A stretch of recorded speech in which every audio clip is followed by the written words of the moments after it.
Hello, in this video, we will introduce conditional expressions. Now let's look at this 4 lines. If else, if x is greater than 0, we assign 1 to y, else we assign -1 to y. This is very common when you write a program, you assign a value based on a condition. You can now use a conditional expression to do this, and you're going to assign 1 to x if this condition is true, else is -1.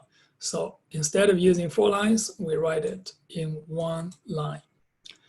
So this is the syntax for a conditional expression. Is here is the result for the true case, expression 1, and if this Boolean expression is true, else is expression 2.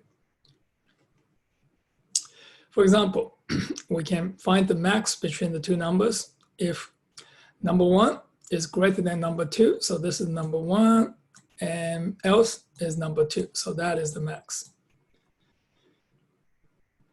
So here's another example. We're going to print number is even if number is divisible by 2, else print number is odd.